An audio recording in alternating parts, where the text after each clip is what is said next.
গ্রামারের কাঠখোট্টা ভাষায় অনেক জায়গায় দেখবা সাবজাংটিভ এর রুলের কথা বলা হচ্ছে। সাবজাংটিভ কি বা সাবজেক্টিভের রুলটি বা কি এটি বোঝা খুব একটা কঠিন কাজ না, খুব সহজ একটা জিনিস। অলওয়েজ মনে রাখবা কতগুলো ছোট ছোট ওয়ার্ডের কথা। ওয়ার্ডগুলো হলো ask, desire, prefer, demand, insist, recommend, require, urge।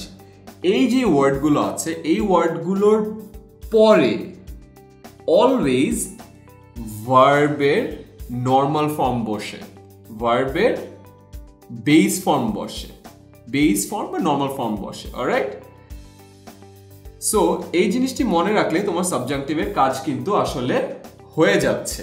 So ask, desire, prefer, demand, insist, recommend, require, urge এই ওয়ার্ডগুলোর পরে সব সময় ভার্বের বেস ফর্ম বসে বা নর্মাল ফর্ম বসে। অলরাইট, এবার আসা যাক আমাদের সেন্টেন্সটিতে। The student ignored my suggestion. সাজেশনও এই ওয়ার্ডগুলোর মতো আরেকটা word. That he stops playing. আমি কি বলেছি এই ওয়ার্ডগুলোর পরে অলওয়েজ ভার্বের বেস ফর্ম বসবে, কিন্তু দেখা যাচ্ছে এখানে ভার্বের বেস ফর্ম না বসে এখানে স্টপস দেয়া আছে। এটাই হলো সাবজাংটিভের রুল, যে যখনই আমরা এই ওয়ার্ডগুলো পেয়ে যাব এই ওয়ার্ডগুলোর পরে ভার্বের বেস ফর্ম বসবে। অতএব সাজেশন যেহেতু এই ওয়ার্ডগুলোর মধ্যে একটা ওয়ার্ড, সো সাজেশনের পরে ভার্বের বেস ফর্ম বসবে যেটা কিনা স্টপ।